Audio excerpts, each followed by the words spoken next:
Welcome to another philosophical conversation. My name's Cadell Last, and I'm here with a very special couple, Malcolm and Simone Collins. They are a husband and wife team, a neuroscientist and a marketer, turned entrepreneurs and authors, with graduate degrees from Stanford and Cambridge under their belts, as well as 5 best-selling books, one of which we'll be discussing today, The Pragmatist's Guide to Crafting Religion. I'm also very familiar with their podcast. It's called Based Camp. I'll leave a link in the description to that podcast. And the podcast focuses on how humans process the world around them and the future of our species.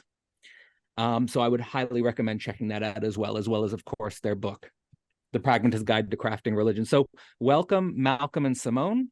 And I first would like to ask you about these future radiant beings who this book is dedicated to. What is the nature of these future radiant beings? Are they humans? Are they post-humans? Are they something in between? So if our book is sort of like the New Testament, the Old Testament of our philosophical world framing is a book called The Martyrdom of Man. And today, a lot of people might not have heard of The Martyrdom of Man, but in the Victorian period, it was a book that everyone had heard of, to the extent that Sherlock Holmes canonically claims it as like the most intelligent book ever written, and that Cecil Rhodes, the guy who created the Rhodes Scholarship, says it's the book who made him who he is. And the really fascinating thing about this book is it was sort of like, if people are familiar today with like the rationalist, less wrong, or EA communities, it would have been seen as like the EA thesis of the Victorian period. But what's really fascinating about it is multiple chapters in it focus a lot, like it's a history of the world, but then it dedicates a chapter to the future. And in that chapter on the future, it takes time to write to us, to you and me specifically. It makes a number of predictions about what our lives will be like.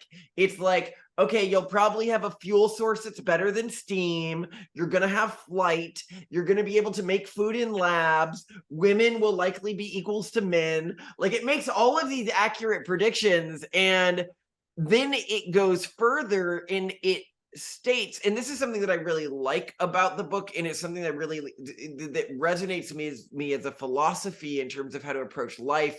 You know, especially I've been talking with some like FL people. I don't know if you guys know this philosophy. It's a form of negative utilitarianism, where they're like, yes, life is predominated by suffering, and I'm like, I don't disagree with you, but with every generation, life gets better. And even if you are like a pure utilitarian, you must see that eventually we will reach a place where our descendants will face no negative emotions at all. You know, that through genetic engineering and through AI and through cognitive enhancement, and that every generation is martyring itself for the generation to come. And that our lives, you know, it said in the book, so this was written during the Victorian period, that you, the reader, your life is likely better than the king and queen of England in the Anglo-Saxon era. And they were right about that. But our life today, your average middle-class person is likely better than the king and queen during the Victorian period, you know, with the medical treatments they had at the time, with the constant pain they likely experienced. And that our kids will have an infinitely better life than we will. And when he distills in the book the core purpose of an individual's life, it is to raise children who are better than you and who can do better than you. And the radiant beings is where he imagines our species going. He has this line that he says, one day we will cross the vast Saharas of space and become something other than who we are today, become something beyond what even our ancestors conceived gods to be. And he calls these the pure radiant beings of light and energy. And I don't think he's wrong. You know, when I look at where humanity's handled, when I look at how fast we have skyrocketed forwards, AI, everything like that, in 100 years, we as a species, we may literally have an AI lattice, which is behind every smartphone, every smart thing in your house, right? Which you could literally beseech with prayers.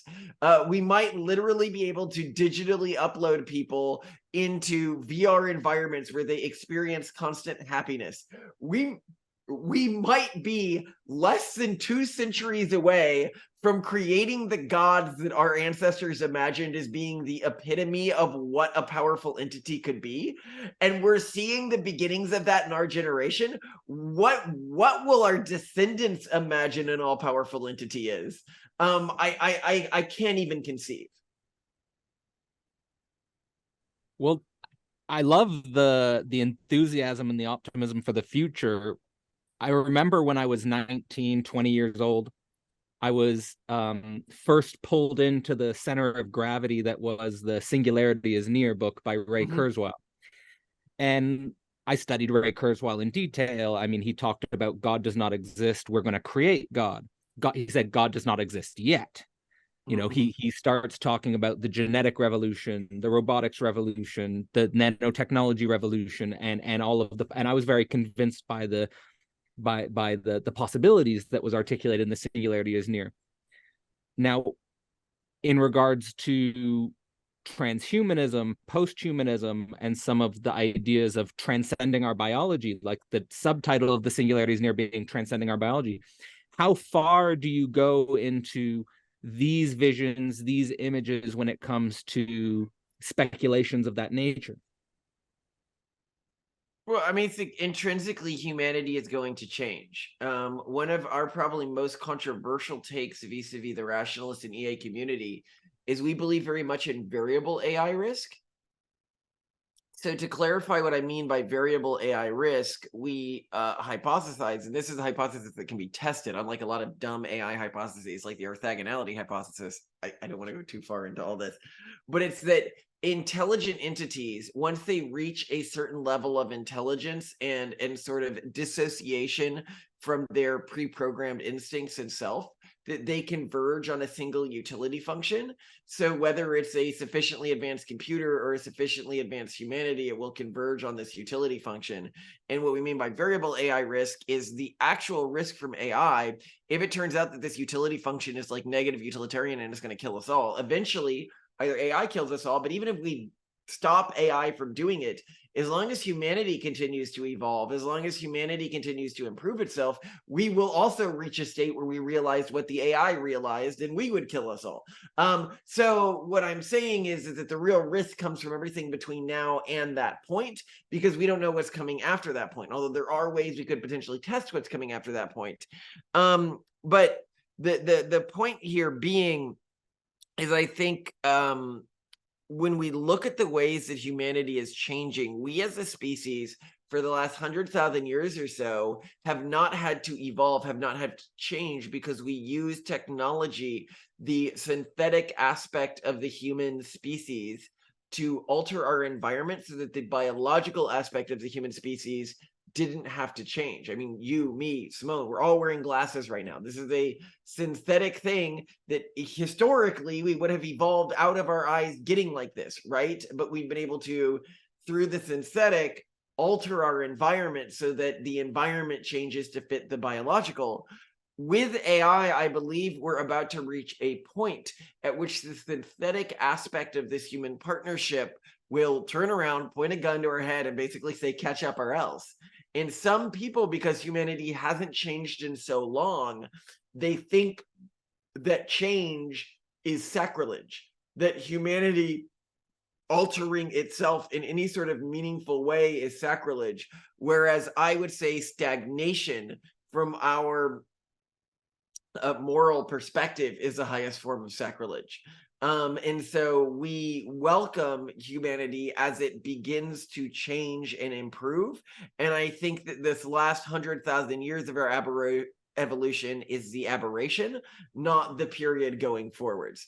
And even the groups that choose not to engage, not to improve themselves, well, some groups will. They'll so surpass the groups that didn't, or AI will. The groups that chose to stubbornly cling to the present will just not be relevant in the distant future of humanity. Simone, is there anything you'd want to add about these ideas of transhumanism, and the possibility of let's say, a post-human future? Only that, like, To use a term from a sci-fi series that I'm now obsessed with, we're not carbon fascists. So we're not going to be like, well, it has to be a biological human in order for it to be what humanity represents. It's we would not have gotten past the point of being, fish or early small microbes if we hadn't, evolved, if we hadn't changed. And I think what makes us most human to a great extent is our ability to innovate, our ability to think and build upon ideas and let the best ideas win. And maybe biological humans purely won't always be the best thing to do that. And so we're not necessarily opposed to becoming hybrid machines, or even like, I mean, I think Malcolm's not as far on the spectrum as I am. I'm like super pro, like, let's just do machines. Let's just skip humanity. I hate being human. I hate pores. I hate pooping. It's disgusting. Like everything, like, oh God, it's just like it gushes. It gushes. So yeah, I think that's a part of it too. And I think most people do take a way too like carbon fascist view when they're looking at these things. I mean, one thing I want to elaborate on what she's saying there is the pinned video on our podcast or YouTube channel, Based Camp, is "You're Probably Not Sentient." I think that too often philosophers and people, when they are trying to qualify what makes us human, they estimate one, sentience, and two, qualia in terms of their actual importance.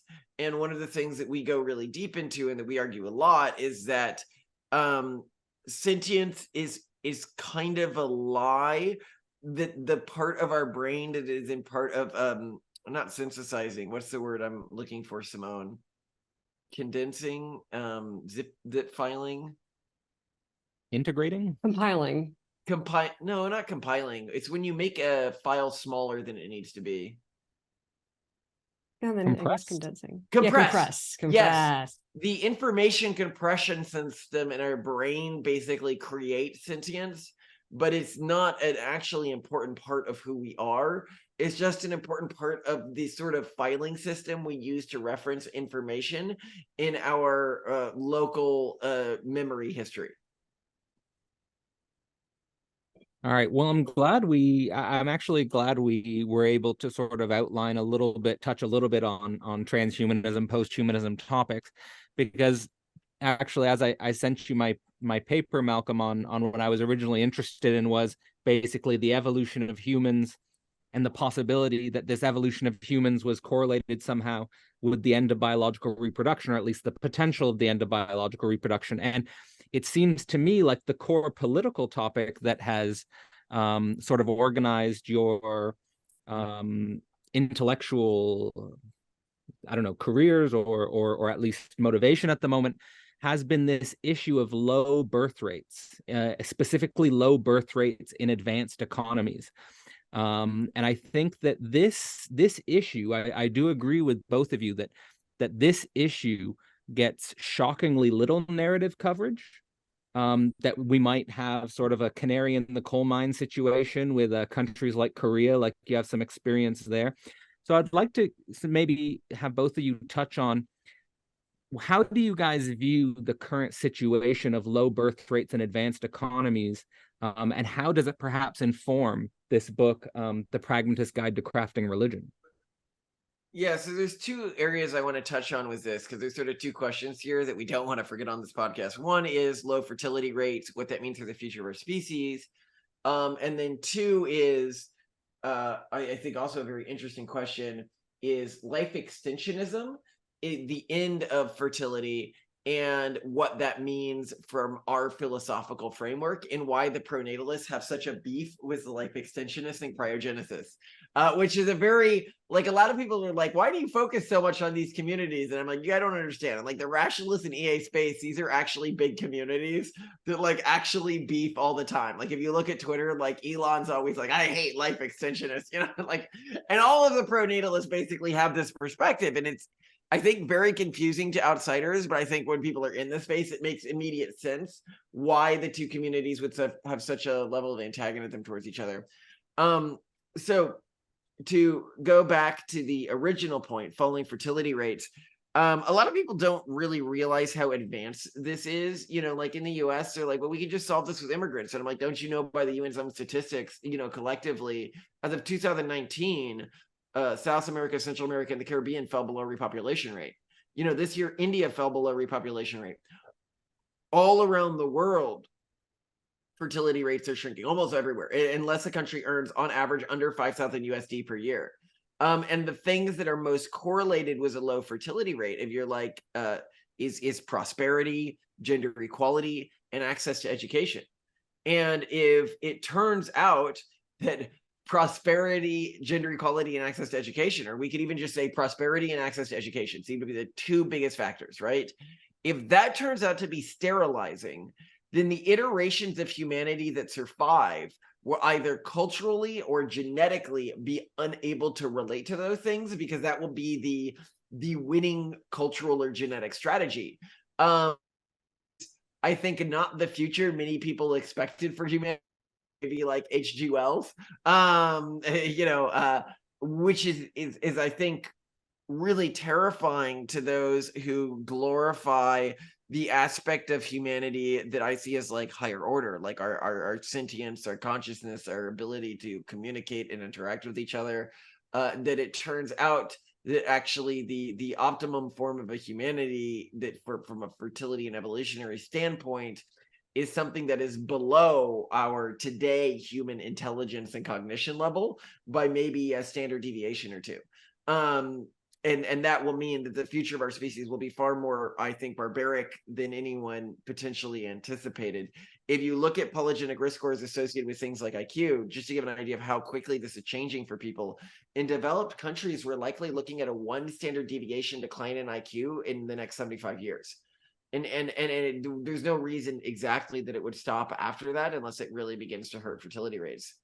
Simone, do you want to talk on this issue a bit, or?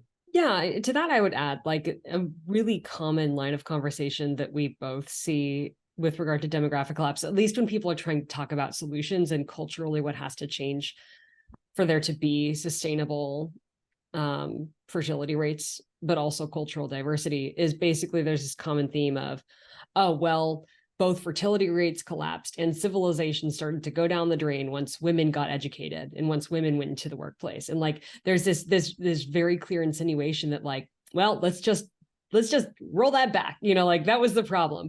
And while it does correlate with, a drop in fertility rates, I don't actually think that female educational attainment or female work is ultimately the cause of this problem. I think it's one thing in huge, massive changes, with cultural incentives being the big key one that has stopped women from having kids. And when we look even at, I'm obsessed, I like bring this up way too much when we talk with friends, but like I'm obsessed with these instructional videos called like Cornet Films, like done by this company called Cornet Films, by these other like weird small production companies through the 40s through the 60s that would roll in like high school classrooms that would sort of tell you about like, here's how social class works, and here's how to date, and here's what getting married is really like, here's what you have to prepare for. And there was a culture that had high levels of female educational attainment, that had women who worked, that was very optimistic and capitalistic, because also people point out like capitalism also tends to be like a fertility shredder as well. That there's a world in which people are incentivized to have families, to put families first, to expect to be parents, and to manage both career and kid, that can work. It's just that we've gone away from that, and so we really want to prove, and probably especially I, because I want to see women continue to be empowered, I want to prove that you can have high levels of wealth, you can have high levels of educational attainment, and you can have high levels of female empowerment, and also high birth rates. It's just that right now it hasn't yet been proven. So I feel like this is really key. And I also find it quite ironic that the future of feminism is contingent on those few feminists who are willing to have kids. Because often that's just kind of the last thing. That above repopulation rate as a cultural group. Yeah. Which I think is, some feminists are like, I have a kid. But like that's clearly part of the problem. You need 10 kids, you need 8 kids. That's the only way this works. Yeah. Well, and also like I think many feminists who that we know, for example, that raise kids, have like their one kid, definitely act like it's killing them. You know, like this is the hardest thing in the world. I feel so much guilt. I feel torn between these two things. You know, what kind of kid? And I'm one of those kids who grew up in that kind of like seeing that conflict within a mother. And I also grew up never wanting to have kids. So there's just so many like cultural things that actually would be really easy to fix. It needs to happen on like sort of a like propaganda level, like media level, but also in terms of like community support, general like norms and expectations. But I do think that there are surprisingly low cost and surprisingly easy to implement changes culturally, societally, that could make a huge difference and that nations will be highly incentivized to make. Unfortunately, we don't see nations looking at those solutions. We see them looking at really dumb solutions like financial incentives, which frankly, to get to the level of like increase in population or increase in birth rate that you need, they just don't have enough money. Like financial incentives will move the needle, but you need a lot of money to really move the needle enough. The other problem is that some countries are just getting draconian. You look at China and you see them removing access to vasectomy clinics, access to birth control, access to abortions. So you're also seeing like the Handmaid's Tale version of this. And we're like, oh, no. So there's, there's a reason why we're in this movement. We're not really seeing a lot of people taking the approach that we think would be sustainable and good for everyone involved. Well, and regardless of life extension technology, you know, one of the things that I think you sort of predicted within your piece is that fertility rates would collapse at around the same time as life extension technology became available. And it appears that actually, if we look at the development of life extension technology, fertility rates have collapsed a generation before life extension technology became available. And that's going to have a genetic impact on our species to the extent that life extension technology may never become available. Yeah, it's remarkable, and it's a fascinating intellectual topic, which is why to me it's strange that it doesn't get more attention, because I feel like there should be theses written about this. I feel like we should have open conversations about this. I feel like we should be creating the spaces where, people on all sides of the political spectrum are at least approaching this and giving cognitive energy to approaching this topic, so we can get a sort of more rich and diverse view on the situation. And maybe these are the seeds of that process. Maybe what you guys are doing is part of that process starting. I mean, I know you guys are getting some larger media attention, so maybe that moves the needle a little bit. Now, And maybe one of the go ahead. Continue. Well, I was gonna say that, I think that one of the aspects of this issue that's extraordinarily fascinating is, to me, the paradox it brings up as it relates to evolutionary theory, the evolutionary worldview, and traditional religions. Because usually evolutionary theory is seen as antagonistic with traditional religions. Traditional religions see evolutionary theory as a type of intellectual threat to their foundation and so forth. But then almost like the ultimate historical irony is that religious, in your language, cultivars are, in some sense, more evolutionarily fit than are secular atheist communities. And I just feel like that irony and that comedy, almost historical comedy, seems to also be getting unnoticed. And so it's very interesting in your book, The Guide to Crafting Religion, that you guys seem to, I would say, dialectically approach this weird paradox between evolution and religion by saying, look, let's approach this from a secular religious perspective. And let's apply evolutionary theory to religions as what you call cultivars. So let me just say for the listeners, a cultivar is kind of this combination of the word religion and culture into crafting some sort of new hybrid cultivar entity, which could address this issue specifically of, and I think this is an immensely important political issue, is how can we keep all of the political advances of gender equality, prosperity, like you guys say in your book, these are awesome, right? These are awesome. And at the same time, can we reproduce the species? It's almost like we've overlooked this distinction. So, some ideas there. What comes to your guys' mind here? Well, my favorite meme I saw recently was it was showing different really high profile, very wealthy, very successful, like super progressive, like talking heads and their families, and then super progressive, then super conservative talking heads and their families. And it said Republicans may not believe in evolution, but evolution believes in them. And I was like, yeah, I mean, that's true. You see there, all of the Democrats, it was like one kid or no kids. All the Republicans, it was like 4 or 5 kids.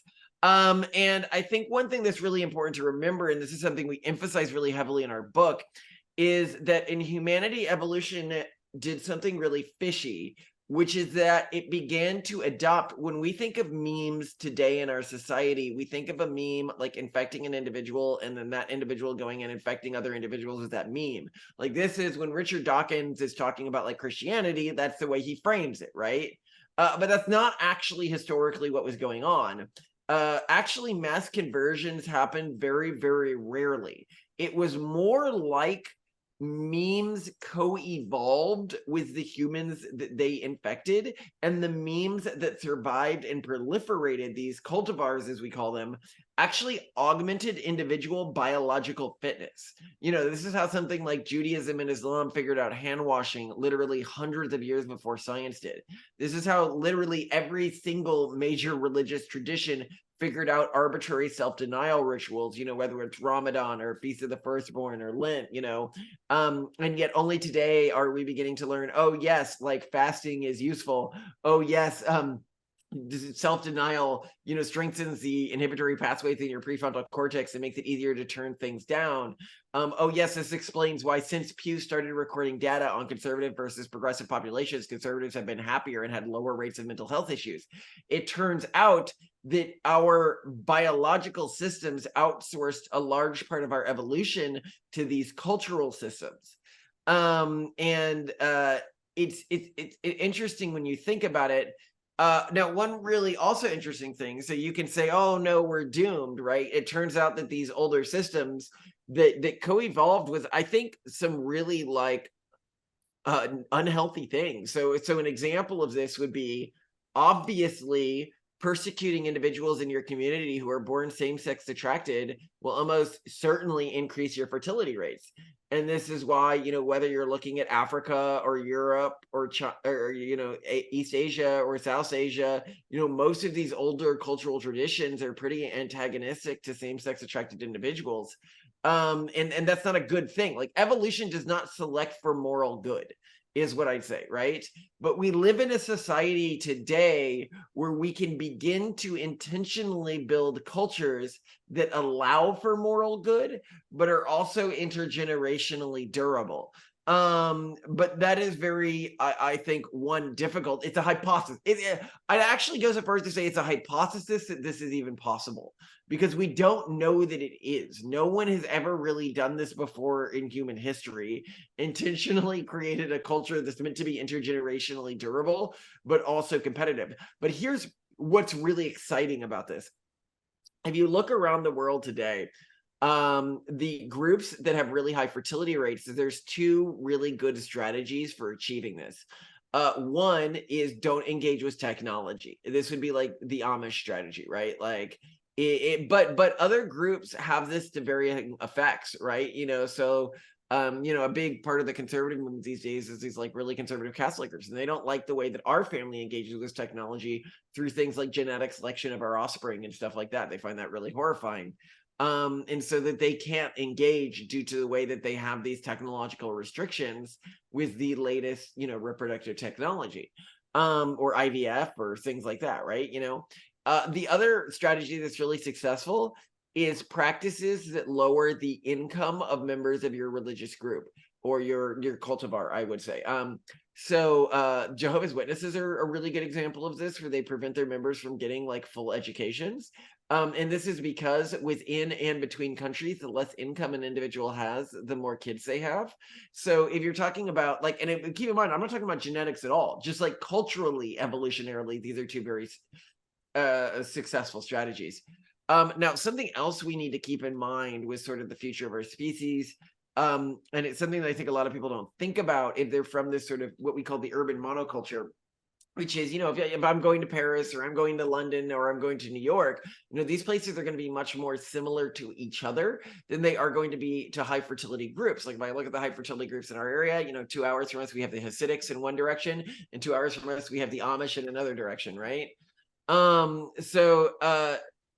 What we are seeing is an increasing conflict between a population that has essentially culturally evolved to not have kids, but actually in the older sense of the word meme, purely survive and repopulate its ranks almost entirely through converting people out of other cultural groups.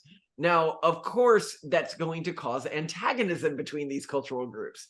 And of course, and I think to an extent that the urban monoculture doesn't realize, that the cultural groups that it is replenishing its ranks from are getting existentially angry. They see it as an existential threat to the level where conflict becomes almost unavoidable unless they can find out how to protect their children from it. And if they can't figure out how to do that, and if they can't figure out how to do that, then the urban monoculture just dies within a generation because it has rates like 0.0 per person.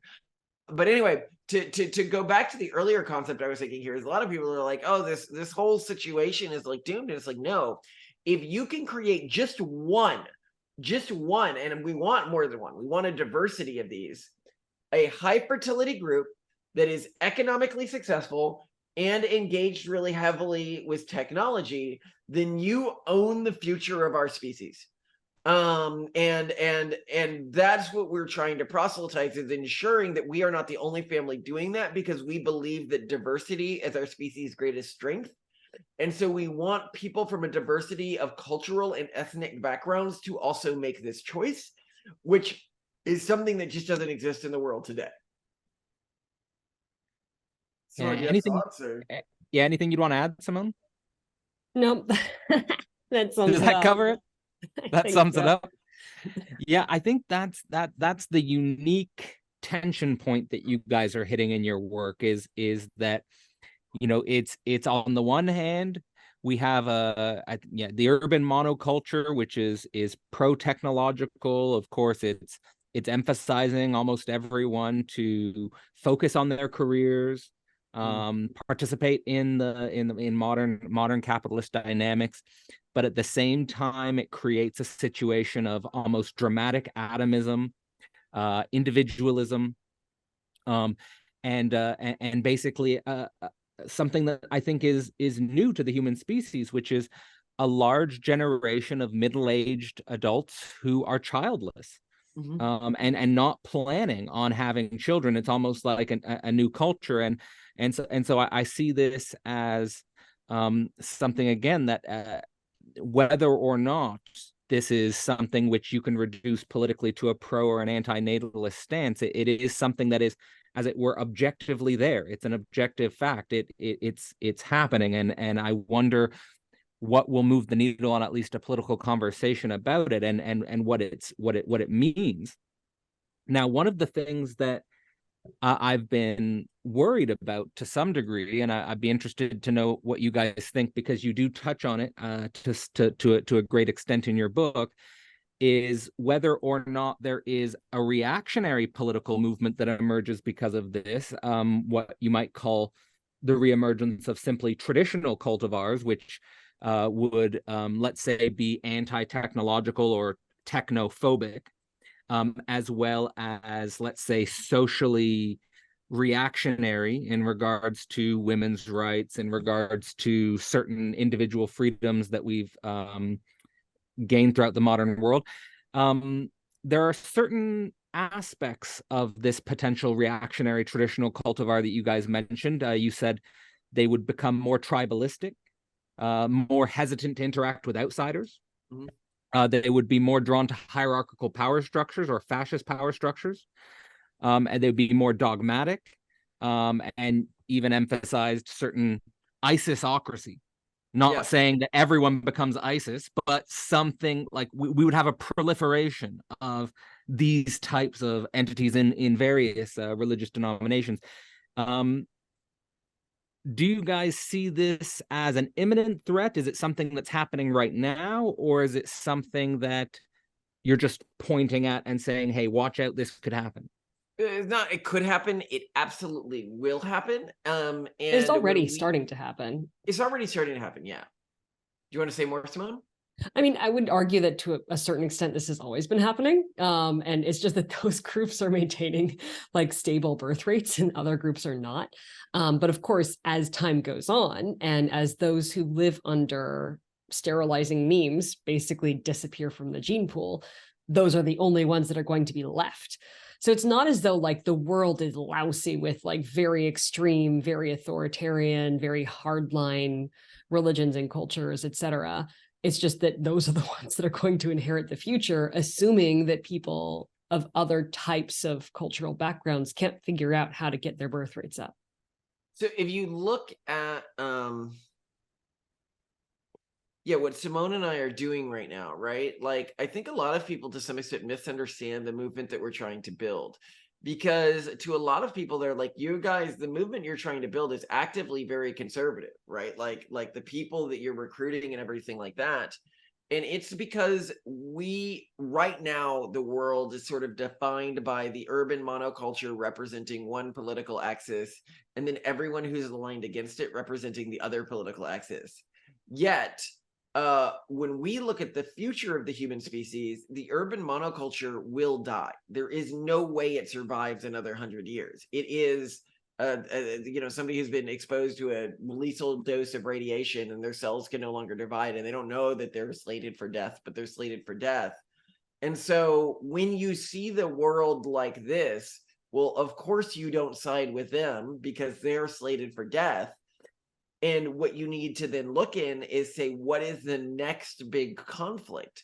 And the next big conflict is between the, hopefully, and we hope we can build this, alliance of diverse cultural groups that are okay with groups that are different from them existing, and then cultural groups that want to make everyone think like them, look like them, act like them, that are intergenerationally durable in that they can motivate intergenerationally high reproductive fertility rates.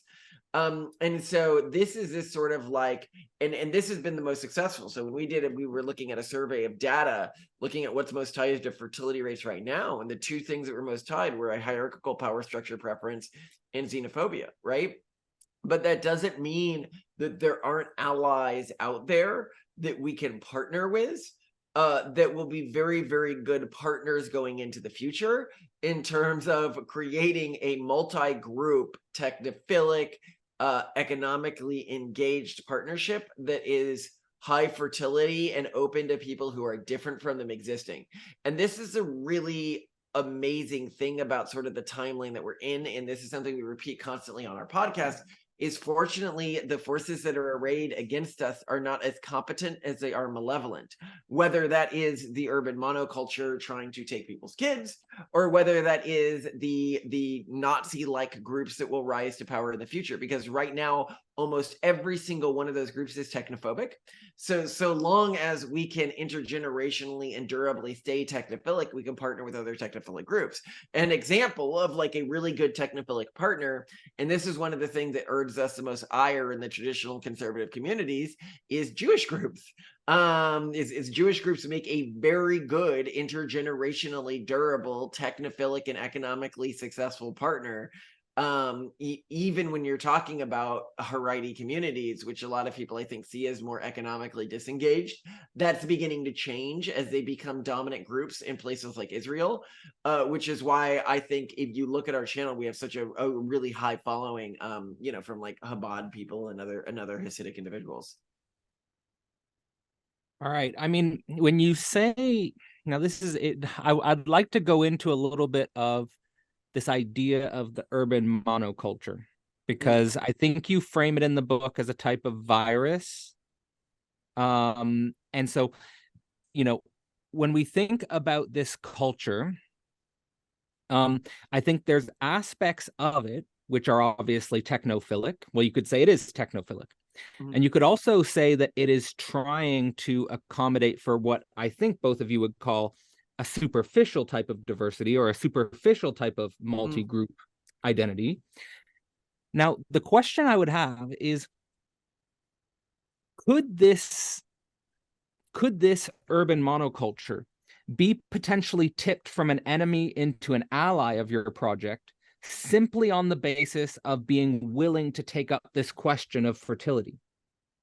Yeah. Oh, this is such an interesting question. Okay, so let's talk about the urban monoculture. First, I'll talk about it in relation to diversity, because I think that's a very interesting question. So the urban monoculture in our society says diversity is a thing of intrinsic value, but also no human is really different from any other human when they're born. You know, men and women aren't really different. Different ethnic groups aren't really different. Different cultural groups aren't really different. So I might point out something like, hey, Jews seem to be winning like the Nobel Prize at like 10,000% the rate they should, given their percentage in the general population. And they're like, that's a what is it, like a anti-Semitic thing to say or point out. And it's like, well, I don't exactly see how that's anti-Semitic. It's anti-Semitic, and that they view it as an attack on any group to point out that that group is in any way different from any other group. And in many ways, this is kind of insane. Why would anyone say that diversity has value, but that we're all actually the same? If diversity has value, it would have value because we're all different and are specialized or can excel in different roles.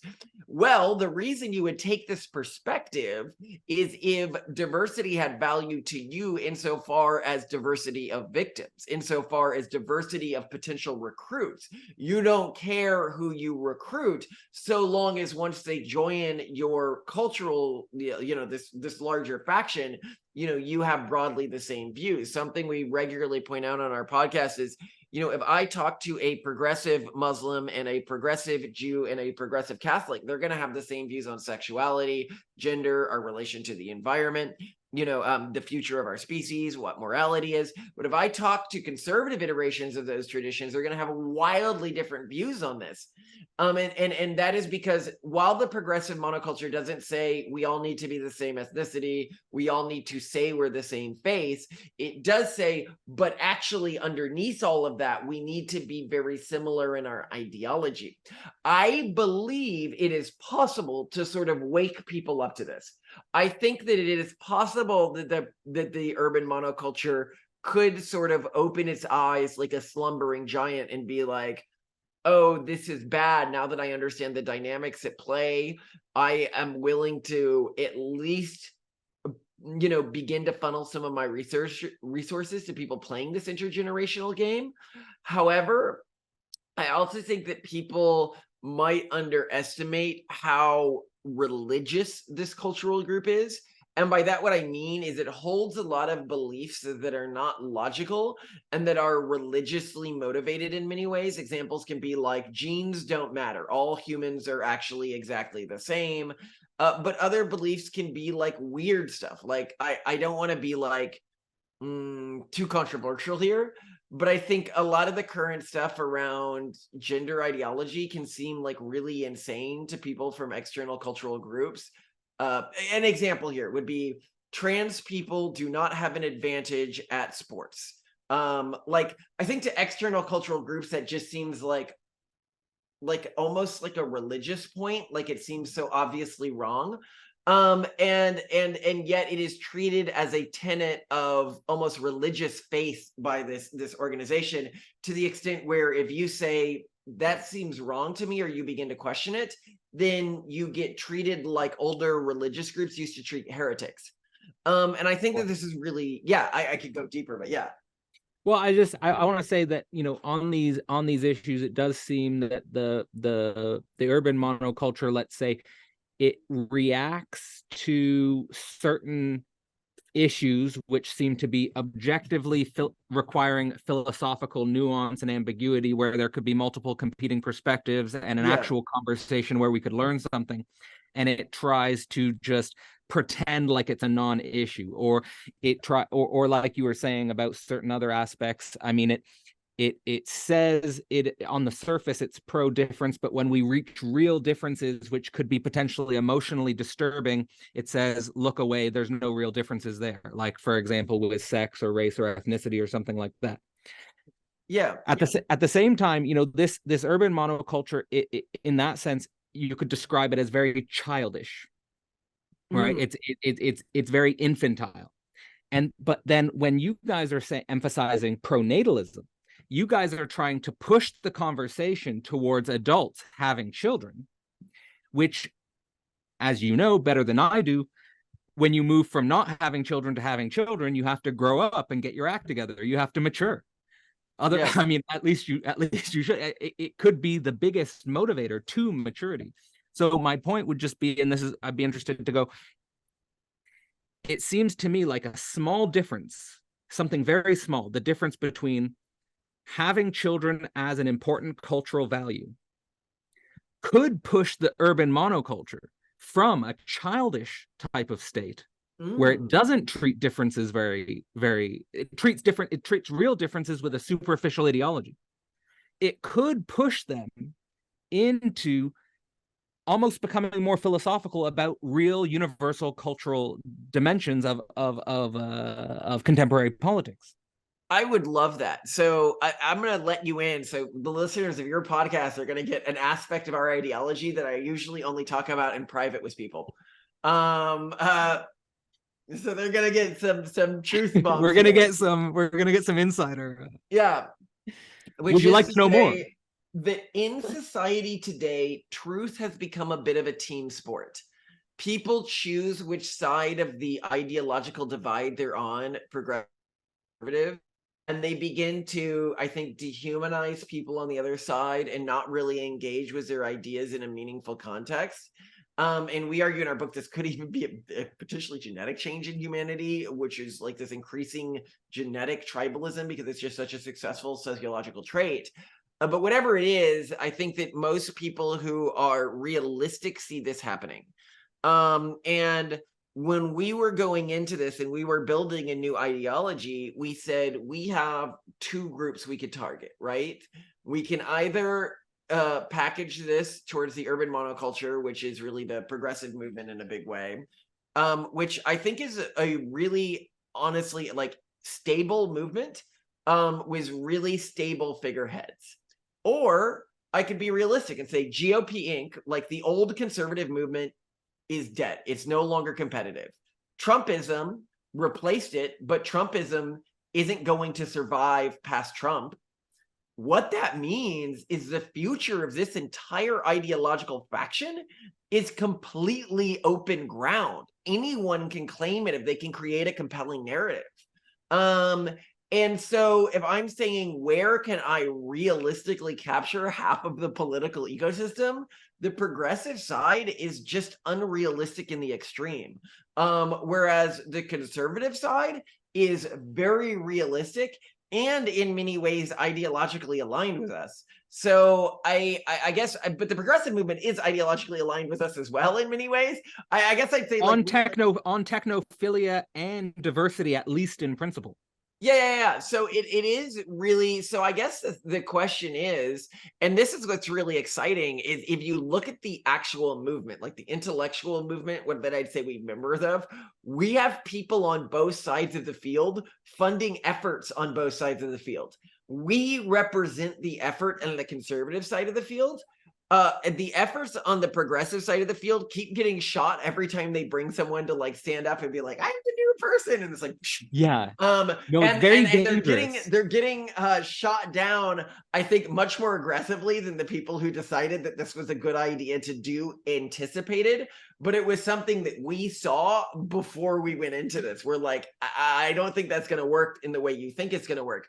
So yeah, I'd also say to a lot of people who may be like, well, I kind of agree with them, but I don't like that they're conservative, in their branding, right?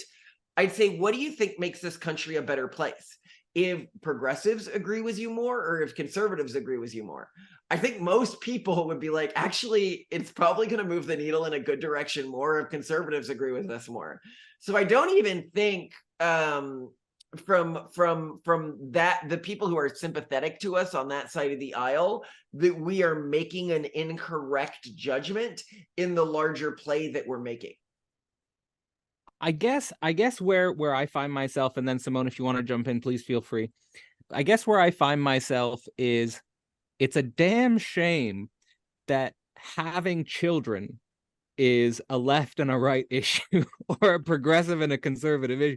It seems like, at least on should we reproduce the species, there would be some unity, but not really. Oh, we feel the same way about the environment. Yeah. Why is that a left and right issue? It's Right. like one party picks it up, the other party feels the need to villainize it. Anyway, well, I'd be interested. I did have a conversation on my channel called The Psychoanalysis of the Politics of the Family with a professor named Daniel Tutt. And he's making the argument that the left needs to reconceive the family as a liberationary, a liberatory project, and that the left has shot itself in the foot by conceiving the family as a constraint and oppression, as opposed to a liberatory constraint, let's say. Simone, please, if you want to add anything, please go for it. I think the biggest hitch here is that the key value proposition of progressive culture is about removing in the moment pain. And there's just nothing about having kids that is about in the moment pain. It is about long-term, immense, much higher levels of happiness, contentment, meaning, etc. But like, when I feel like one of the just like core driving factors of a culture is completely the opposite of that, it's really hard to sell it unless there were to be really false claims made about like how fun it is to be a parent, which it is fun, but just not in the, I want to do exactly what I feel like right now, or I don't want to have my feelings hurt, or I don't want to be inconvenienced right now, or I am not mentally strong enough for this right now. So that's what I worry about when I think about, is there some way to get this culture to be more pronatalist? This is such a great... Yeah, continue. I just wanted to say, I know you guys are focusing on education. I know you guys are focusing on high school education. And I think one of the things that I would recommend from what I've learned and from people who I've interacted with, I think we need to have both mothers and midwives in gender classes, like gender classes, feminist classes. They should have some contact with either midwifery, motherhood. Those should be topics like that. Well, so there's one study that found, for example, that, do you know, like some classes in America used to give like baby dolls to young, like tweens or teens, to dissuade them from becoming pregnant.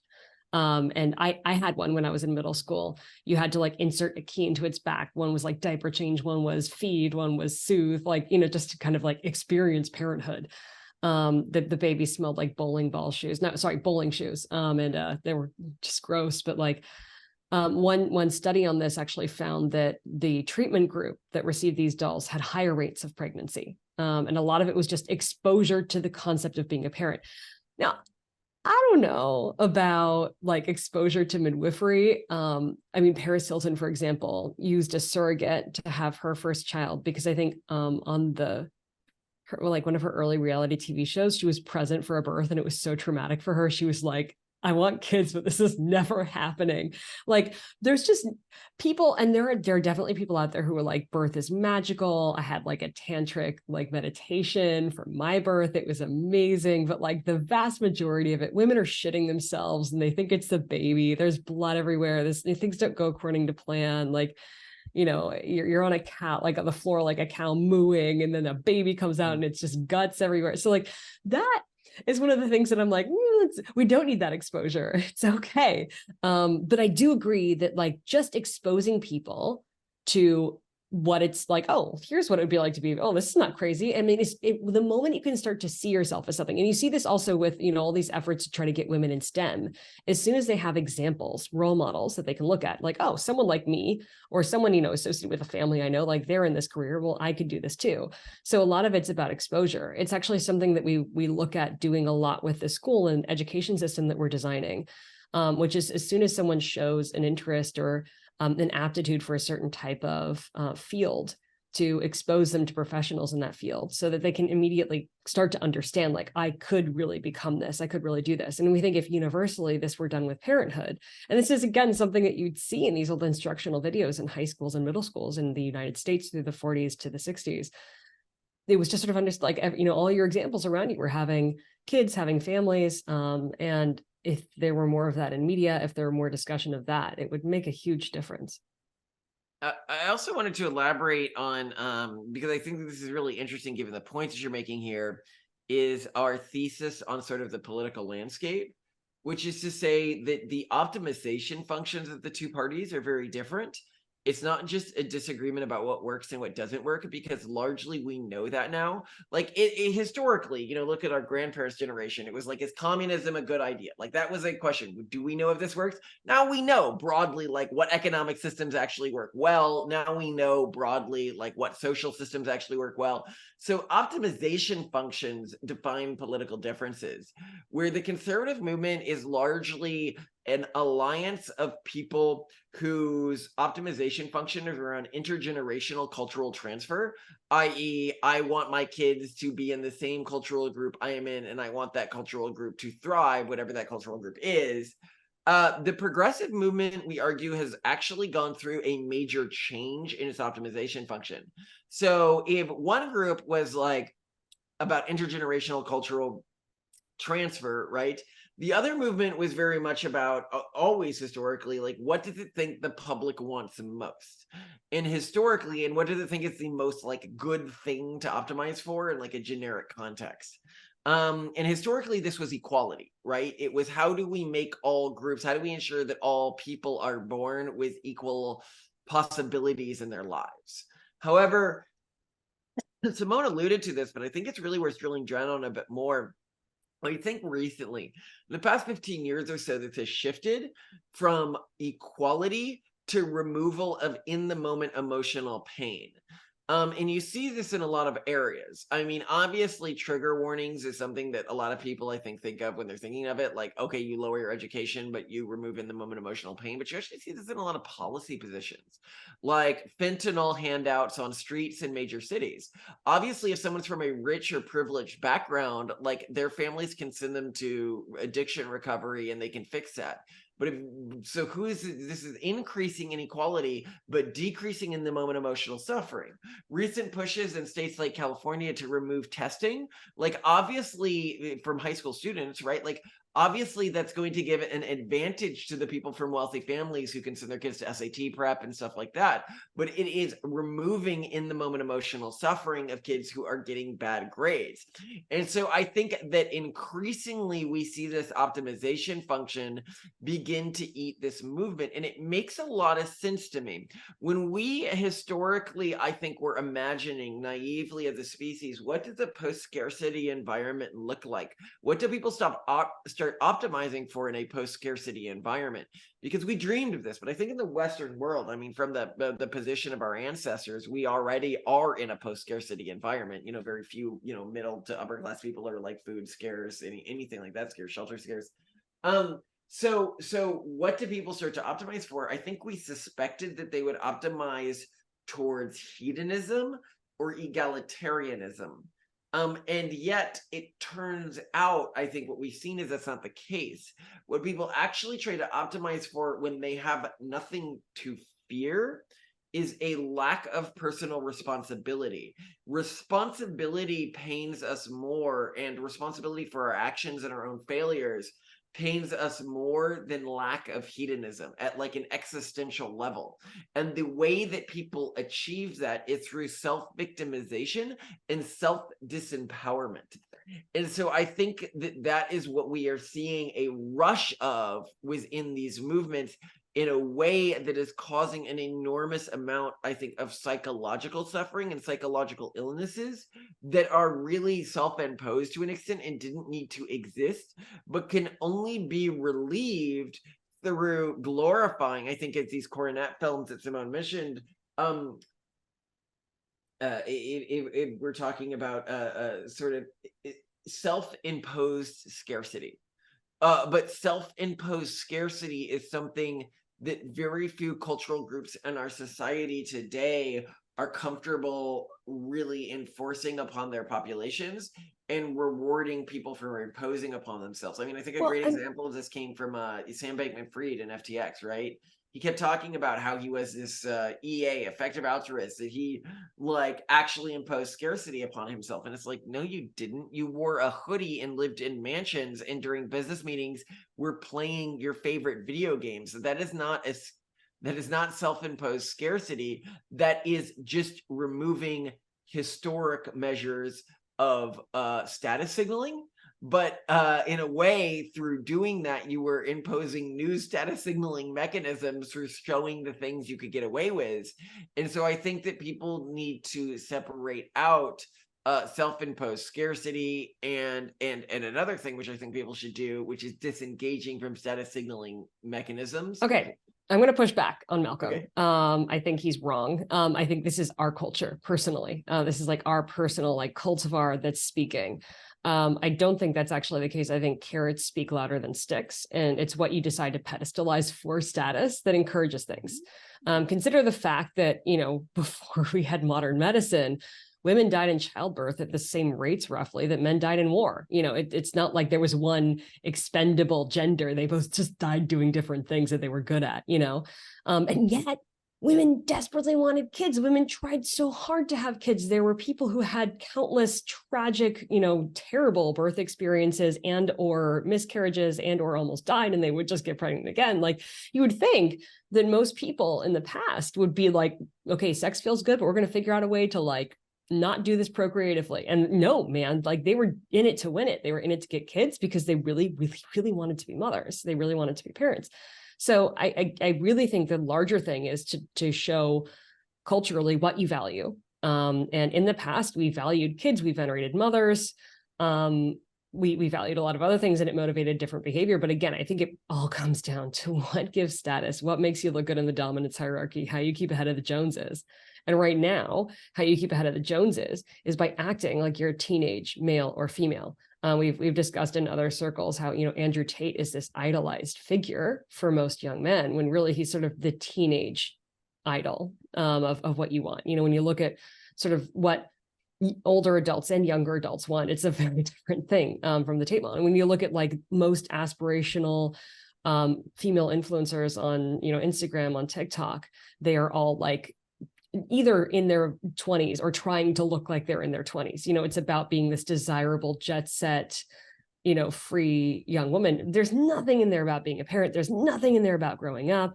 So yeah, I don't think this has to be about austerity. It can be about maximalism if you want it. It just has to be motivating.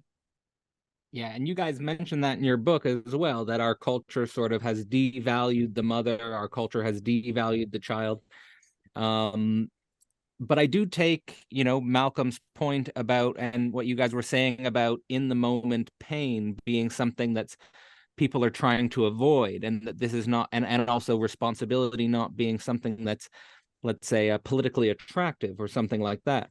I will say that there I did have a doctor, and well, she's a collaborator as well. Her name's Isabel Millar on the channel, and she's introducing the idea of pad-eye politics.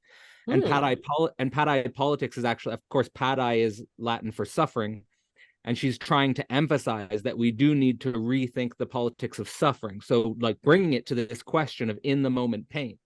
And actually, you know, we can't just get rid of in the moment pain completely. That's part of being human. It's maybe the future radiant light beings will be free of pain. But whatever it is to be human is inextricably bound up with pain.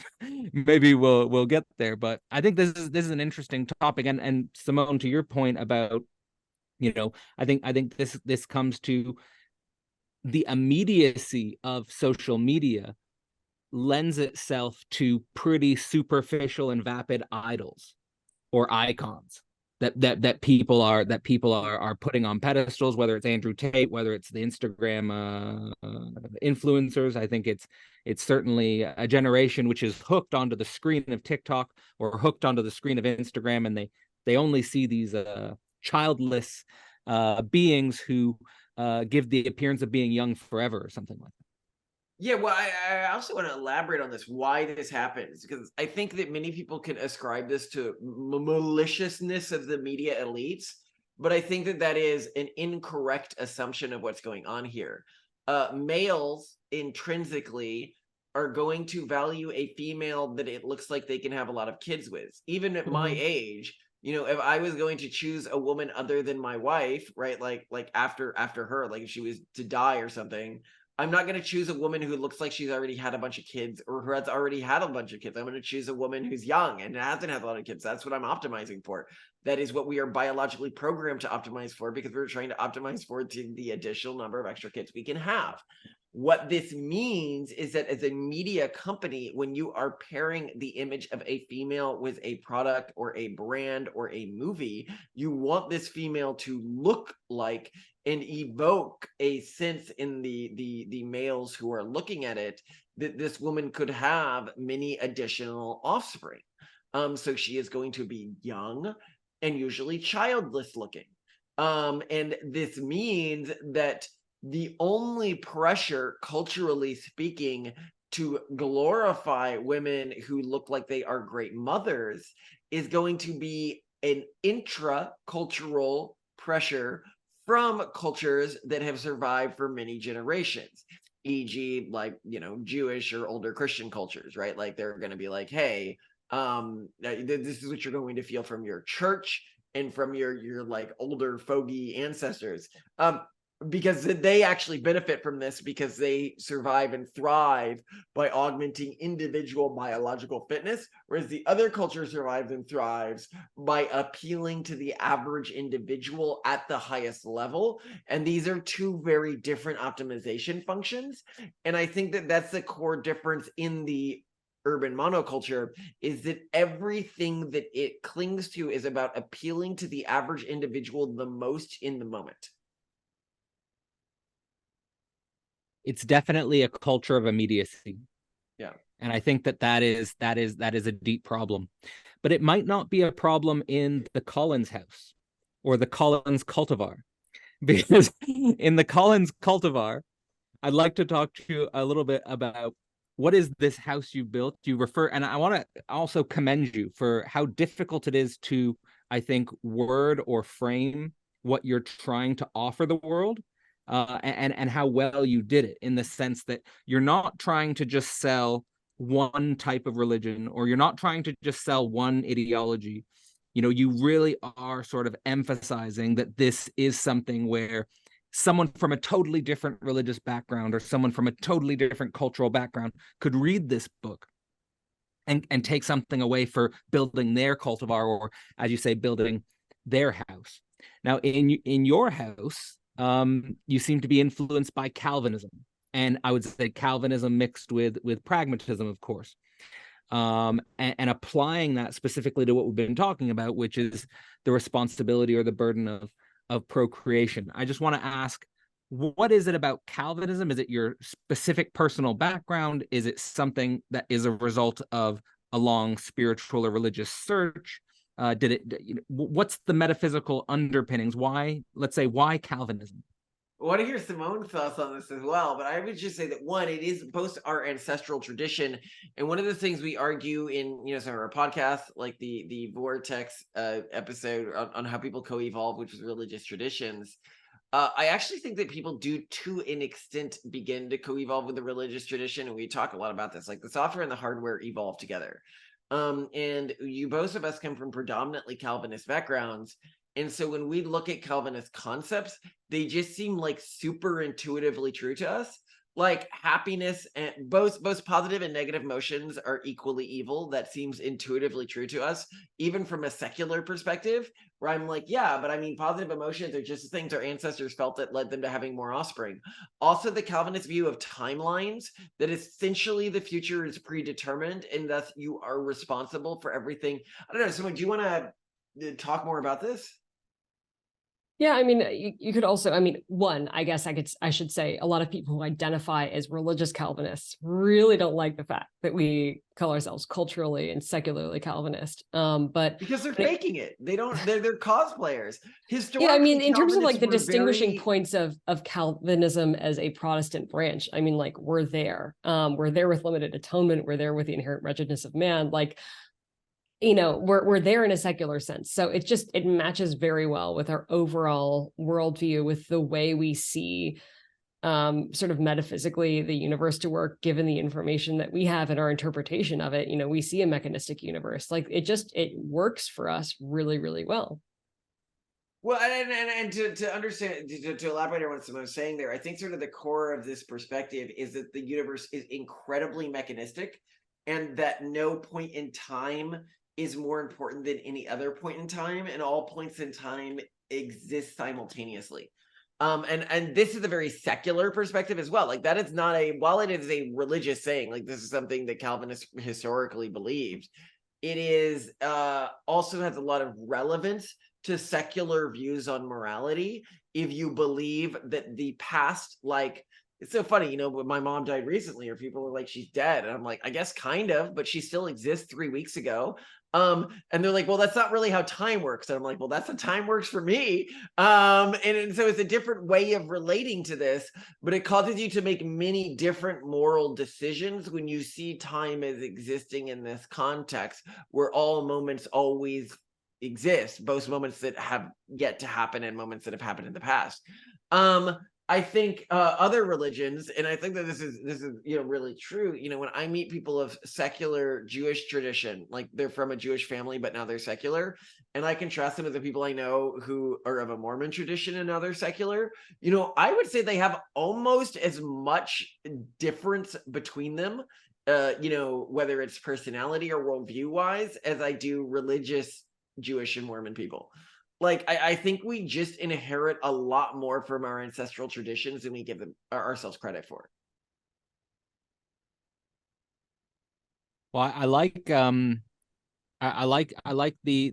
emphasis on time that you're bringing into the equation, and also emphasizing that there are certain religious, let's say religious Calvinists, which have an antagonism with the way you're doing it. What is the difference between a religious and a secular Calvinist? Is there a specific metaphysical disagreement? Yeah. Is there? Well, I actually don't think religious Calvinists are real Calvinists anymore. And why? So I think a good thing that I would encourage people to go read if they're interested in like a distillation of Calvinist principles is Scott Alexander's or Starslate Codex. If people are familiar with that, he has a blog post called Puritan Spotting. And he writes, the Puritans were a branch of Calvinists. And he writes sort of like a stereotype list of the types of things you expect from someone of this cultural group, right? You expect them to have founded a school. Oh yeah, something we've done. You've expected to wrote multiple books on weird moral systems. You expect them to have created their own religion. You expect them to have tried to like get the Bible to like coincide with modern scientific principles. These were all things that were really common in the historic Calvinist groups, because the single core like motivating thing of Calvinism was, one, it was an accelerationist cultural group. It believed in really quickly evolving.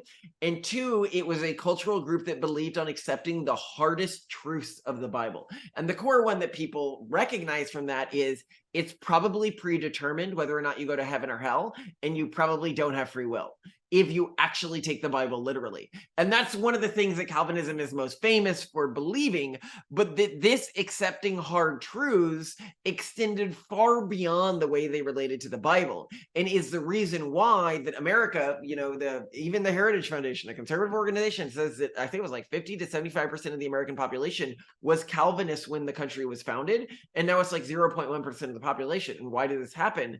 Because the religion became secular much faster than other religious groups, and then its fertility rate collapsed immediately after it became secular.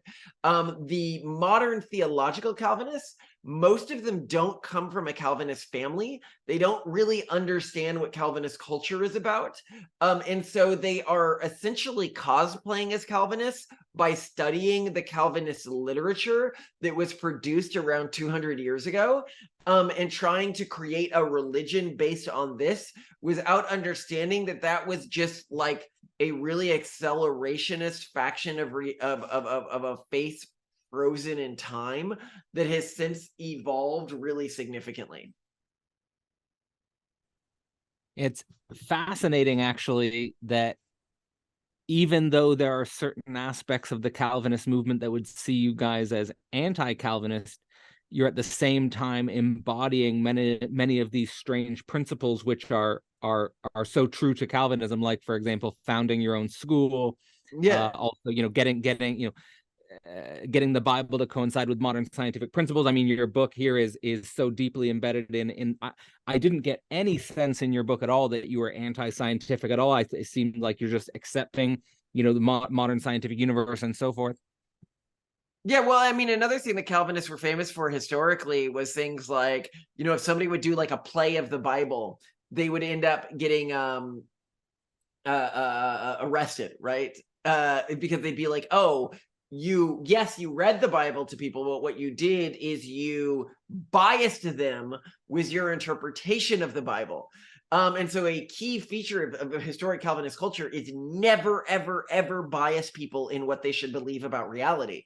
And I think that that's something that really comes across as almost a sacred tenet of all of our books, which you probably read, where you're like, oh yeah, these people care a lot about not accidentally biasing people, because one of the core things of Calvinism historically is if you were born saved, it would immediately be obvious to you that these people like that this interpretation was true, and that to try to convert someone or try to convince someone of the truth is to actually pervert the natural order. Yeah, I couldn't agree more, actually. I mean, personally, my background, I was raised in a secular home. I suppose my dad would be considered an atheist. You could also say he had some leanings to Buddhism. My mom, I think, was mostly agnostic. But in any case, I always had this aversion to anyone trying to convert or trying to convince me. That's something that I've always held on to pretty tightly, even though my personal beliefs and views have evolved since I was a teen. But that's something also that I appreciated in how you approached constructing your own house. So you're building the Calvinist house, but you're also trying to get people to build their own house, to build their own cultivar. And one of the most effective strategies that you list there in regards to creating a house with a high cultural fidelity involves being a cultivar which is tough to convert to. So in other words, you're not going out there and proselytizing and saying, hey, come join my cultivar, or hey, come join my house. You're saying, try to build your house or try to build your cultivar in a way that you want to get out of here. I don't want anything to do with you guys. I don't want you to, don't come near my cultivar. Our cultivar is fine without you. But this seems to me to be this creating a tough conversion process involves, you say, ensuring high fidelity, quality, and exclusivity, and also creating a high demand on lifestyle adjustments if you do convert to the cultivar. Could you expand a little bit about how you guys relate to this principle of tough conversion, not looking for conversion, but rather creating a barrier to entry? Simone, do you want to take this one? Yeah, I mean, I think people want to belong to things that are exclusive. This is why everyone applies to the exclusive colleges and works really, really hard to make that happen. So as much as it sounds like it would be a really big barrier to entry, I think that's one of the key portions of it. We're also not like, this isn't a huge volume game. We only need, if 7 families from every major inherited cultural group were to figure out how to make their culture intergenerationally durable, we would, see very successful, long-lasting cultures, because once you get groups that are above repopulation rate over time, they will grow, as long as they're above. So yeah, it's in terms of like a problem, we see staving off cultural genocide is like a pretty tractable problem, because you don't need everyone to participate. And that's what I love about it. Like, it's excuse me, when people talk about like stopping climate change, that's a really tough problem, rather than maybe just planning around and preparing for climate change as an inevitability, because everyone has to participate in some way. Like, everyone has to change their lifestyle. And with this kind of challenge, only a very, very, very, very small portion of various major cultural groups needs to change their behavior. And we think that a lot of people want to do this. I mean, the number of families from very, very different cultural backgrounds that reach out to us and they're like, yep, I was already doing this. I can't, like, I've been talking about this for years. I'm doing this. Like, I want to share notes. They're in the Pragmatist Guide to Crafting Religion, we describe what's called the index, which is like, we sort of want to create a registry of all these different cultures and then sort of compare notes. If you see that one culture is kind of really surpassing yours and they're using some kind of cultural technology that you think might work with yours, then great, you should know about it and adopt it. So broadly speaking, this is something that's super easy to address. A lot of people are already addressing it. I think the big problem is that there's not a lot of coordination. There's not a lot of pooling of resources. There's not a lot of comparing notes. And there's not a lot of knowing that this is a thing people are doing. And I think people are more likely to do this successfully and over the long run if it's a thing.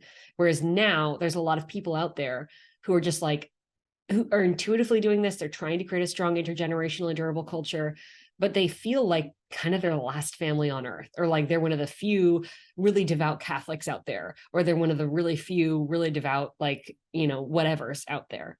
So yeah, we're just trying to, if we can reduce that feeling of isolation a little bit, and if we can give people additional cultural technologies that would reinforce what they're already doing, great. That's all we need to do. Yeah, I actually love that about your philosophy and approach, is that I think a lot of people could misinterpret what you're doing by saying you're going to force everyone to have kids, or you're going to force everyone to you're going to take away people's reproductive rights, you make people force people to have kids. But you always emphasize, and I think you guys are clear when you're emphasizing this, is that actually, if only a small percentage of the population engages in the lifestyle which you guys are advocating, and in some sense only suggesting families do if they find it a priori an attractive option for them, then that's really all it needs to tip the needle. And there's some crazy statistics in your book about if you reproduce at this rate, say 7 or 8 kids over 10 generations. Kids for just 11 generations, I'll have more descendants than live on Earth today.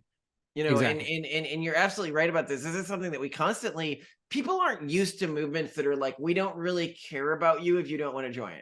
We're just like, look, this is the scenario. If you want to have an impact on the future of our species, you can do X, Y, and Z. If you don't want to have an impact on the future of our species, then keep doing what you're doing now. And they're like, oh, so you're trying to force us to have an impact on the future? And we're like, no. We're just like laying out the math for you, right? And they're like, yeah, well, what if I decide not to have an impact on the future of our species? And I'm like, that was always an option, that you don't matter then. And they're like, yeah, but I still want to matter, but I also want to do nothing difficult. And I'm like, well, that wasn't an option. That always required some level of sacrifice to matter. Yeah, absolutely. I think it's pretty clear in your work, and I think emphasizing this principle that, look, we're trying to be exclusive. We're not trying to convert you. We're trying to attract the people who are already sort of on board with this future, so to speak. So it's in some sense, I think, a very attractive dimension of your work and your philosophy. Now, there are some let's say strategies that you guys emphasize, maybe particularly through the last half of your book, in terms of, let's say, guides or advice that you give people who do want to follow this pathway, of things to watch out for. So I just want to go through some of those things and maybe get your feedback on it. Let's say some of the dangers. One of the dangers that you guys emphasize is youth culture. That youth culture specifically can be a problem, in the sense that when a teen enters into a phase of rebellion, they might resist the culture they were raised in and try to differentiate from the culture they were raised in. And maybe talk a little bit about how youth culture could be a problem for people who are trying to create specifically a intergenerational cultural influence. There's two facets of this particular problem. One is what we call evanescent youth cultures, which are cultural groups that specialize in preying on youth predilections like I am special, no one can really understand what I'm going through, I'm actually, you know, better than everyone around me. And all youth go through this. I am suffering in some way that no one can understand. You know, when I was young, it was goth that, like, you know, that pitched to this. But these days, you know, there's different cultural groups. And usually this isn't that much of a problem, but often when somebody leaves one of these evanescent groups, they can be sort of culturally wiped. And then they just end up identifying with whatever is the most dominant culture within their cultural environment, which is often like the urban monoculture in today's environments. However, there are many ways you can relate to this. And I think that the dichotomy that we use in our book, and that I think is the best to look at in this, is the Mormon versus Amish way of relating to this, right? So if in your teen years you are most susceptible to deconversion, that's when most people deconvert from their cultural ancestral tradition. The Mormons say, well, then we will, one, remove you from your peer group, you know, send you on a mission, right? And then basically put another person watching over you all the time. This is your mission partner, right? Amish take the exact opposite approach. It's, oh, you're going to like culturally experiment at this age. Okay, get out of the community, do literally whatever you want, right? And then we'll welcome you back when you've got that out of your system. But also understand that there will be consequences for the things you've done to an extent, right? Like you will always somewhat be pained by the things you did. Now, these two systems may have worked differentially well at different times in human history. I think the Amish system probably worked really well before like cell phones. But the problem is you can't fully deconnect from the outside world anymore in the way you used to be able to get somebody to do. You can't like trap them in another country with no access to the internet to question, hey, is this stuff I was taught like reasonable? And that is why the Amish community right now is seeing such a huge, what we in our book would call a bleed rate, which is the you know, you have your fertility rate and then you have your bleed rate, which is how many people born into your culture deconvert from your culture. They have a really high one. Amish, on the other hand, one of the lowest bleed rates of any cultural tradition, I'd actually say in human history. It is incredibly effective the way that they're handling things. And I think that makes a lot of sense within a modern context. Like I can think of myself as a teen, which is, okay, now you have the responsibility of making your own choices. You can go out and do stupid things if you want. Just know it'll have consequences. We are not here to give you any backing anymore. Oh, and this community support you've lived your entire life with, that also disappears so long as you're making these choices. And they're like, ooh, I actually liked all that, you know? I actually, you know, so and if you look at our modern world today, you kick somebody out into the modern world and they're like, okay, now I get to sleep with whoever I want. Now I get to party whenever I want, but I have to hold a job. And I think to most people, if you were kicked out of your family with those rules, you'd immediately be like, oh, it's actually really hard to get random people to have sex with me. It's actually really hard to like make new friends. It's actually really hard to like make enough money to like do decent things. If I go back to my community, they'll make a house for me, like a barn raising. They'll find a spouse for me. I'll always have medical coverage. You know, I'll always have friends. Like, what was I thinking? And so I think that in a stark way, they sort of show the absences of our current society. And one of the most interesting posts I've read from an Amish individual was from an Amish individual who is about to go back from their Rumspringa, go back to the community. And they were a same-sex attracted individual who had spent enough time in like the English, as they would call it, the English world or the secular world, to understand. And they were like, look, like, I know I'm gay by like your cultural perspective.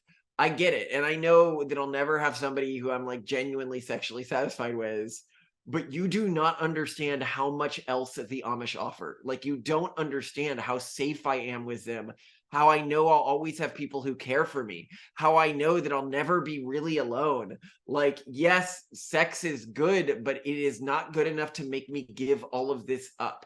And I think in our society today, that's a really hard thing to understand, how someone could feel that way. But when I read, from the Amish perspective, from a Mormon perspective, that's how many of them begin to deconvert. They realize they're same-sex attracted, and they begin to ask questions about other aspects of the faith. The pitch of Mormonism is like, our theology is sound, which is actually pretty hard. The pitch of the Amish to the teens is, the outside world has nothing to offer you that's better than what we have to offer you. And you can check and you can look and then you can come back. And that's really interesting. Anyway. And also kind of more moral. Mm-hmm. Well, that connects, I think, to the next danger I wanted to talk about, which is handling puberty, and specifically handling puberty between men and women. So, like, you say, I mean, surprise, surprise, when men hit puberty, what do they want? They want sex. Surprise, well, not so much of a surprise for women. However, there's a more complex situation. There's a whole network of care and desirability and other things that come online there. So, how are cultures in your view, or how do cultivars in your view supposed to handle this obstacle? Simone, can you speak to spoonies and stuff and all this? Yeah, we read this amazing article by Susie Weiss called Hurts So Good that really inspired a lot of the way that we looked at what happens with young women when they hit puberty. And sort of, I mean, very broadly speaking, teenage men want to have sex. Teenage women really want to be desired, coveted, wanted, treasured, etc. So what happens is, one phenomenon, at least, that's taking place among many young women is, and this is affluent, middle class, or above young women typically. This is not people who are facing what we would consider to be like real struggles. They experience some kind of illness, usually real to start. And then they start to identify with the chronic illness community online. And then they just get further and further into it because it's sort of a dominance hierarchy as well. They're starting to pad pictures of pills that they post with vitamins and other like blank pills that they buy just to like show how sick they are. And they post photos of their procedures, and they sort of start to identify with the sickness, which also can lead them to feel very real symptoms. These mysterious illnesses become worse and worse and worse. And a lot of that's because they kind of need to feel bad in order to feel good. The title that Susie chose for her article, Hurts So Good, is so apt.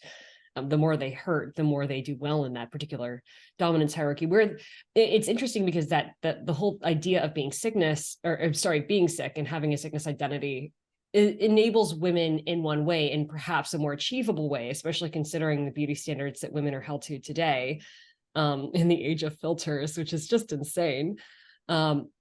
Is just so unreasonable that like another way to feel cared for, to feel a lot of attention, is to just be ill.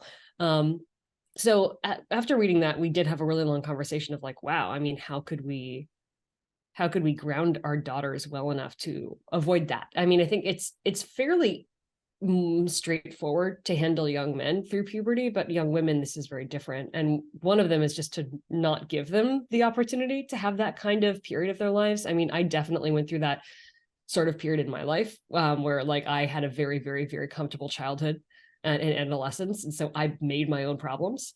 And we think one great thing about having a big family is, I think rates of these types of self-inflicted mental health problems are lower in large families. Now, that's not to say that people don't experience depression and many other problems. If they're in a large family, there are many genetic tendencies and risks that you can't avoid regardless of your life condition. But I think that growing up in a hard family kind of is built-in hardship that's also meaningful and positive, instead of like, oh, my family just lost all their money. Oh, we're in a very unstable political regime. We're in danger. The SS is living above us, whatever, right? So we think that pronatalism in many ways is a great resolution for many of the teen problems that are experienced, but we also love old traditions that other cultures have practiced in the past, like the tradition some Puritans used called sending out, where typically when your kid hit adolescence, you might send them to basically have an exchange program with another family where they would also learn a useful trade or skill. They might learn how to sew or some, sort of medical techniques or how to work wood, whatever. And the great thing about that is sort of your primary rebellion instinct as a teen is against your own parents and your own family. So if they're gone, you don't have to do stupid stuff. Isn't that great? So I just found that to be a really interesting and quite ingenious tactic. And I think there are many other cultural tactics that are similar in this way, but I love that because not only are you addressing a bad thing that can happen in an uncontrolled environment, but you're also introducing a good thing, apprenticeship, skill development, empowerment, novelty, right when a teen needs it. So I think there are many ways, and people can be creative. I love the idea that Malcolm created of making the index of all these different cultures that interact with each other, because I think that cultures have a lot to gain from seeing how various cultural technologies are being utilized and whether or not they work. I don't think that many cultural traditions or practices, religious or otherwise, are necessarily bound to that value set of a particular religion or culture. They're just kind of technologies. I mean, like fasting, it's not like fasting means something about Jesus or it means something about breaking the cycle of suffering. It's just a very useful tool. So we really love the idea of cultures being able to steal these from each other when they work well. I mean, lateral gene transfer or horizontal gene transfer, but at the cultural level. But Yes. here's one thing I also want to comment on with this, especially in regards to guys. And this is, our core complaint with Andrew Tate is we all argue that he is what a teen guy thinks they are going to want as an adult, without understanding that puberty isn't the last cycle of behavioral transition you go through as a male or female. The other ones are just slightly less abrupt, but they are just as severe. If you optimize your adult life around the things that give you pleasure right after puberty and the things that are status symbols right after puberty, you will have a miserable adult life. And this is something we really focus on. So, because our society right now, it mostly tells young guys and young girls, here's how to be an adult that optimizes for your impulses as a young male or young female. And it really doesn't tell them to expect them to change. And they do change. They change dramatically. And just as a young man, I think, something that we'd probably do an episode on recently is, have you ever had like an old guy, like somebody's dad, brag about how many women they're sleeping with, and you like retched? You were like, ugh, like that is not cool. What? Like, don't do that. That's gross. You will eventually be in that position. You need to figure out, what if that dad told you, would you be like, oh man, that's cool? If he told you how much he loved his long-term partner, would you be like, oh man, that's cool? Or how successful his kids were, would you be like, oh man, that's cool? Yeah, I think you would. I think even as a young person, you can intuit how things are supposed to change, but you don't really plan for it. So remind yourself, if an old person today, not you as an old person, but an old person who is like and was related to your friends. So like a 60-year-old dad of one of your friends was bragging about the things that you hope to achieve in your life to you as a young person today. Would you actually see that as aspirational, or would you see that as horrific? Yeah, it's safe to say that the Collins house is not endorsing Tate University anytime soon, I don't think. Oh gosh, does he have Tate University? Oh yeah, he does, where he taught people how He's to. got Tate University, all you can learn all that stuff. Well, No, it's funny though, like one of the interesting paradoxes I think about the mind, and I think something that we're not taught in our education system enough, is that simultaneously the thing that you find immediately desirable, if you repeat it enough times, it might become a nightmare. Yeah. Right. So like the thing you were saying about, what might be a high on the value, what might be a high value at 18 might be at the same time revolting at 45 or 55 or something like that. Yeah, the dose makes the poison, but also the time makes the poison. Totally. yeah, So there's two more things I wanted to get your feedback on before sort of the final emphasis I wanted to talk about, which is the first one is psychedelics. So you mentioned in the text that psychedelics is also let's say one of these dangers to intergenerational transmission. Yeah. Well, I mean, it's more than that. I mean, psychedelics is actually just like a really interesting concept. It's something that we constantly impart to people. I was recently speaking at Yale. Last night I was speaking at Yale. And I was talking with some students. They were like, what do you think values in life? And I was like, this values. And they go, I don't know. That doesn't feel like something that values to me. And I'm like, you got to keep in mind, man, the evolutionary conditions of our species, right, did not evolve to reward us to associate actually profound things with an emotional response that is profound. In fact, the emotional that is profound response is most likely to activate either in conjunction with psychedelics or in conjunction with like group dancing and like nutritional deprivation, right? Like there's various ways it can be activated, but none of them are actually associated with the profound.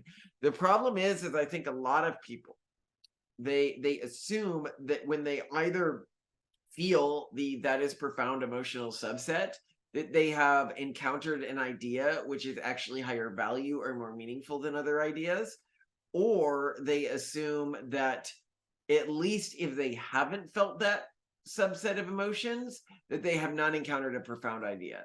And that is very dangerous, because most of the concepts that elicit this is profound thing are pretty dumb and pretty basic.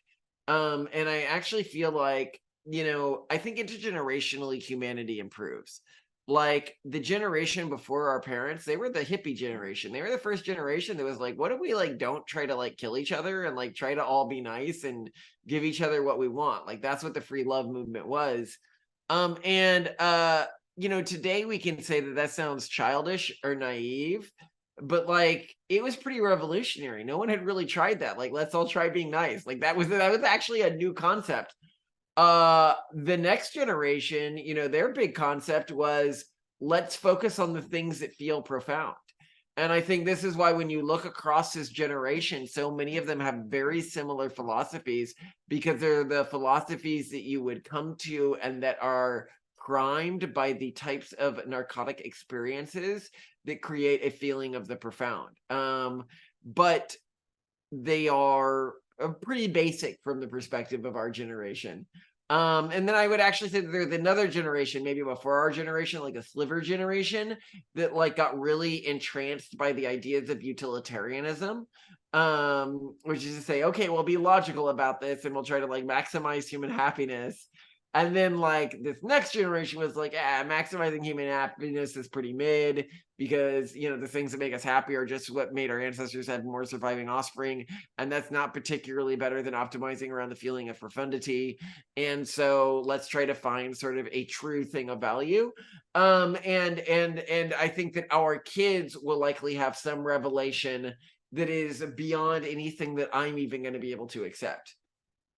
I would just add to that I mean, that's not to say that we don't think that psychedelics have very strong tactical uses. Like they clearly make, I mean, okay, it seems from peer-reviewed research that psychedelics make humans both more open-minded, like they can help you switch things around in your mind. So if you have like PTSD, if you have something like that's really broken in your mind and you just really need to shake it up and rewire it, really good idea. If you need to come to terms with your own death, really good idea. Like if you're terminally ill, fantastic. We also think like after a certain point, there's a trade-off, right? Because you become more, you can get more creative, you can change things around, but it appears to also make people more gullible. So there's going to be this point in our middle age where we feel like we're ossifying a little bit in terms of creativity or open-mindedness. And we're going to be like, all right, we're willing to be like more gullible now. Like we're ready. We'll put in controls or something, but we'll do it. And I think that a lot of people are going to start tactically looking at the applications of psychedelics in a very divorced from religion or spirituality kind of way of like, how is this going to get me to do in a brute force manner what I want to do? And you can see this with the commercialization, which is happening so slowly, of psychedelics. The fact that ketamine is already becoming commercialized is just a hint at, because what you can do with ketamine is like peanuts compared to what you can do with like really proper application of psychedelics. So that's not to say that we're not super bullish on psychedelics, because we are. We just think that what they achieve spiritually is fairly uninteresting. Well, I think the distinction you were making in your book is like the difference between the feeling of profundity and true profundity. Mm-hmm. And there's this emphasis that psychedelics are more offering a feeling of profundity instead of true profundity. And I think that there's a lot of truth to that distinction. I guess the final thing I wanted to emphasize is your emphasis on robosexuality as a threat. Whether it's AI girlfriends, AI boyfriends, well, I don't know if it's sex dolls or something like that, but that this becomes more of a problem, or this becomes more of a threat to long-term cultures. And maybe that will hopefully lead us into the final reflection I wanted to bring us to.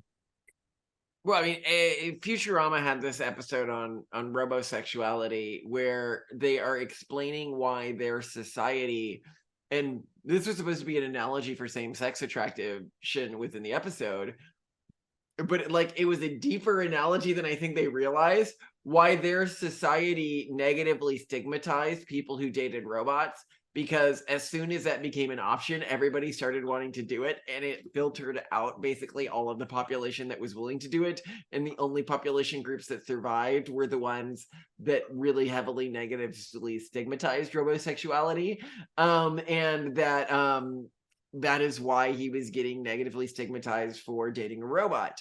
But we are about to enter an age where when we talk about the selective pressures or the pressures on communities, they're going to get so much stronger.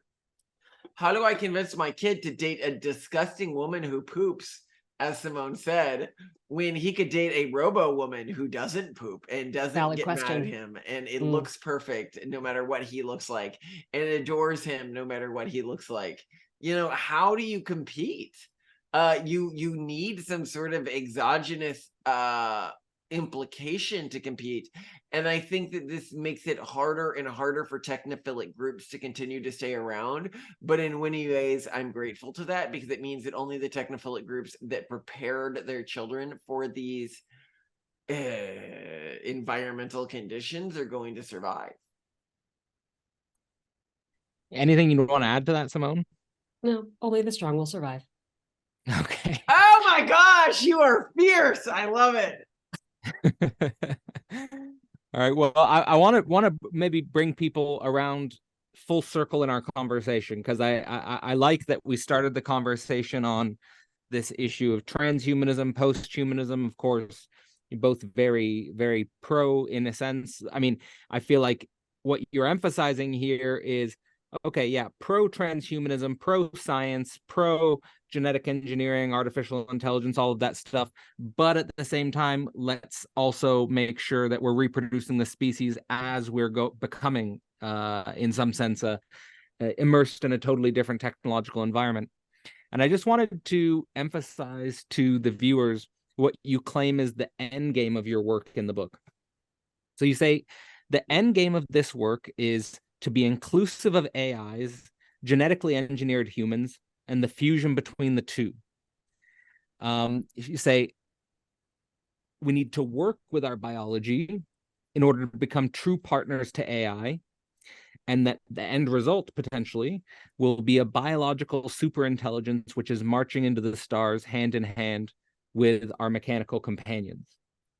So I'd just like to get a little sense of how you guys are thinking about transhumanism, perhaps differently than mainstream transhumanism. Clearly, that's a grandiose vision, but it seems to me, and correct me if I'm wrong, is that you're saying, yes, let's play around, let's enhance our genetics, let's go to the edges of what's technologically possible, but let's not have delusions about immortality. Let's continue to reproduce while this is unfolding. We are very antagonistic towards immortality views. So imagine if we achieved immortality within our lifetimes, right? What does that mean? That means boomers are going to run our society forever. Mortality is what locks us into mindsets. I think the truth is, Mark Zuckerberg at one point said never trust anyone over, what was it, 35 or something, or 30? And now obviously he's way over that age now. But I think he was capturing a truth then. And I think I'm actually already past this age where I'm able to easily adopt a totally new moral perspective. If I was to ask myself honestly, could I still completely rework my moral framework of reality when given new evidence? The answer is almost certainly no. This is not due to a lack of mental sharpness. This is just due to age. And it's not even like a biological age of the brain. It's that I guess what you could do is you could have humans that regularly became infants again and then had to grow up again and then became infants again. But that seems almost pointless. Like, why can't we just learn to gracefully accept our mortality and learn to accept the intergenerational benefit of passing on our ideas to a individual who has the opportunity to reject them if they are not compelling? And I think that's the real fear that a lot of people have, is that, yeah, but what if my kid disagrees with me? And it's like, well, that's the fucking point. We see the highest order of good as being this sort of intergenerational bubbling cauldron of improvement, and the highest order of evil is being stagnation. I mean, that is what the ethno-supremacists want. They want genetic stagnation. They want this genetic perfection that never improves anymore. They want stasis. And that is, to us, why they are in many ways the highest form of evil. In the same way that environmentalists who want to freeze Earth's environment in its exact state right now, or sort of like ethno-supremacists but for the environment, there is a correct way of being, and your wrongness is defined by how much you deviate from that correct way of being. Whereas to us, the correct way of being is a state of consistent and intergenerational improvement, which I think is hampered by life extension when it happens in the extreme. Now, I'm not saying health extension. Health extension is great. You know, can people live like a 20-year-old till they hit the age 100? And I actually think that would be even better, because if we could live a society where everyone lives to the age 100 and then shoots themselves, I think that's better than our existing society, in that people in that society would be forced to come to terms with the fact that the very point, the very fact that they have lived as long as they have, makes them less open to changing their mind anymore, not because of their biology, not because of their age, but just because of the amount of information they've taken on. And that because of that, they are now a hindrance to the continuing intergenerational progress of our species, and that it's probably best if they leave the picture. I mean, I think many people today would feel that way about many old politicians, where you're like, you don't even understand how the internet works. Like, why are you making laws around this? Why are you running major companies? Like, wouldn't it be better if, because things change, and through giving, not overly clinging to life, I honestly think that's one of the biggest flaws of our species right now, is this clinging to self in the individual. And I think it's one of the biggest advantages of having kids, because it's something that's triteness immediately becomes apparent to most people who do have kids, is that I'd say Simone and I, now that we have a few kids, like, our lives matter so little in comparison to them dying. And I think that most parents would say this, but it's a concept that I think is very hard for many people to grok until they have kids, because their brains aren't really, and this is a biological programming thing. Our brains are biologically programmed to be like super afraid of dying when you're in your teens and you don't have kids. But when you have like 3-4 kids, your brains are also pre-programmed to be like, oh yes, of course their lives are more important. I'm happy to die. I just want to set them up for a good future.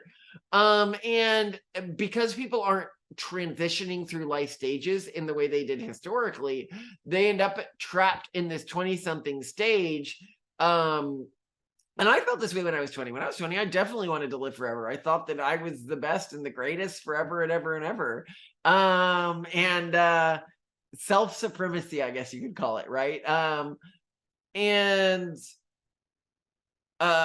don't know if I would have been able to really internalize my current perspective, and I'm glad that I had the luck of being biologically programmed to feel this way. Anything you want to add to that one, Simone? I know it's a lot to take on.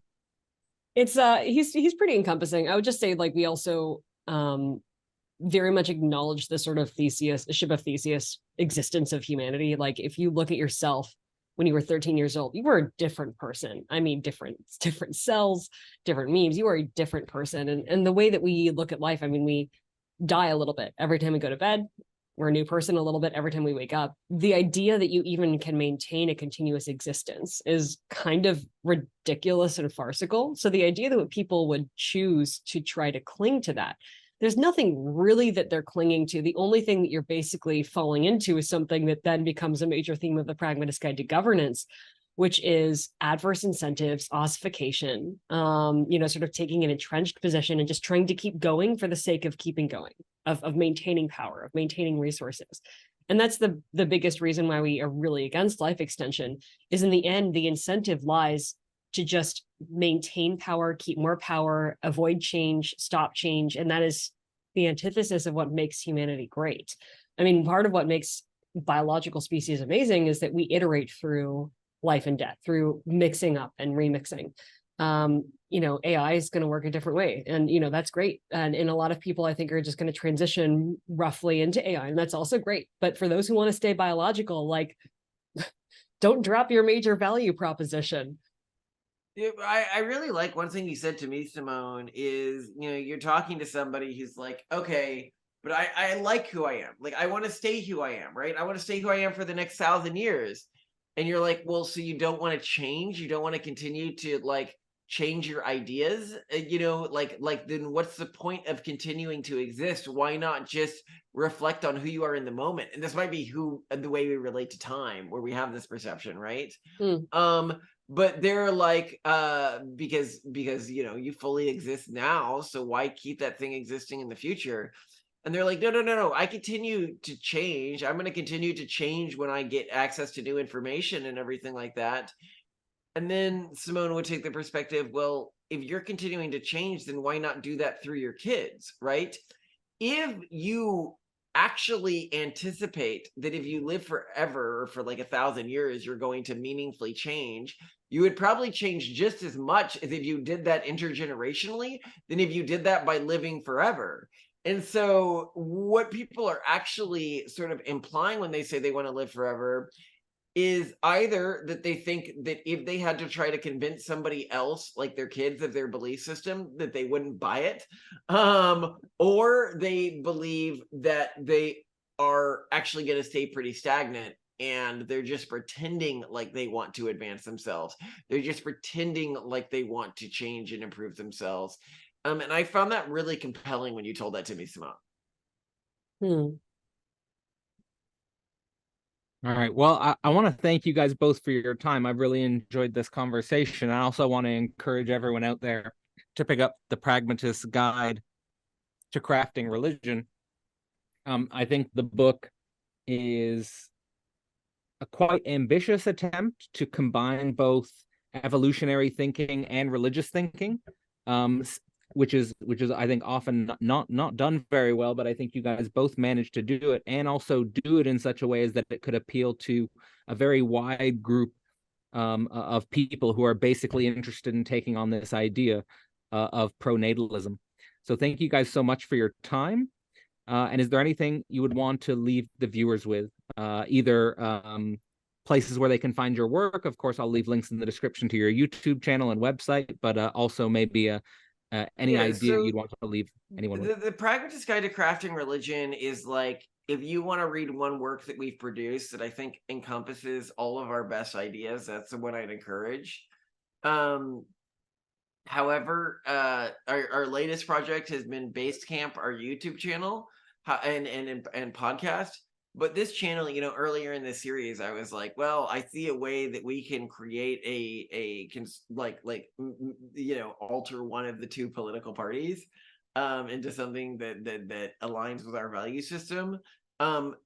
It's much more focused on that, and it's much less like the iteration of us that you've been interacting with on this channel is much more closer to the iteration that's portrayed in our books, and much less the bombastic, iconoclastic iteration that we portray for entertainment purposes within our podcast.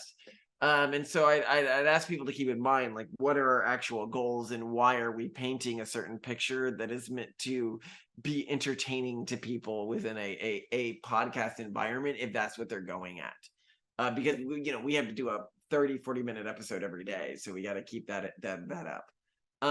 But yeah, I think that's what I'd suggest for people. Simone, do you have a thought? Or I would just add that, like, Malcolm is the real smarts here. He's a huge inspiration to me, and I just edit the books. So I ask dumb questions, I edit the books. He's awesome. That is We're not really true. Yeah, You know, one of the things somebody was like, "Oh, Malcolm, you seem so like educated and erudite. How did you achieve this?" Right? You know, this is on actually his own. recently. I was talking at Yale, right, and I had students come up to me and they go, "You are the most like diverse thinker of anyone we've ever had. Like the most. How did you achieve that?" And I was like, "I'll tell you what. It wasn't my fancy degrees that got me here. It was my spouse that got me here because every day she's there pushing me."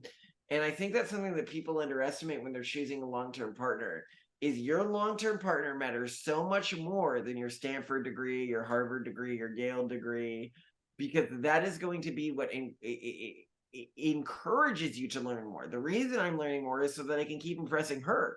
My life, I said one of the episodes of our podcast, people are like, "Oh, you're going to run out of ideas. You should probably start interviewing people more." And I'm like, no.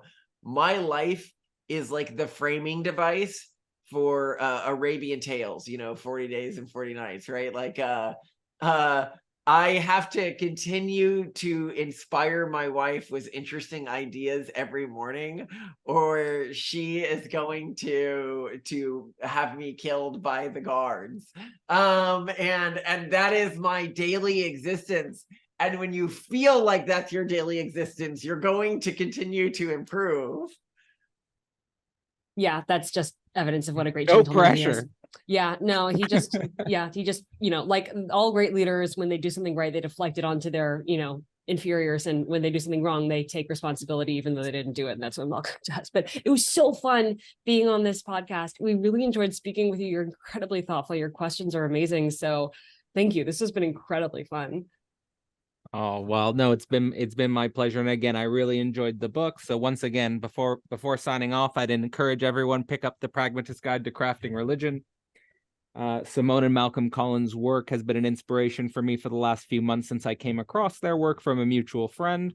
And I really think you guys are hitting a tension point in the current political culture, which is necessary and I think can provoke a lot of really interesting ideas. And I would say your podcast is both informative, entertaining. So thank you for your work. And with that, I will sign off. Have a great evening, everyone.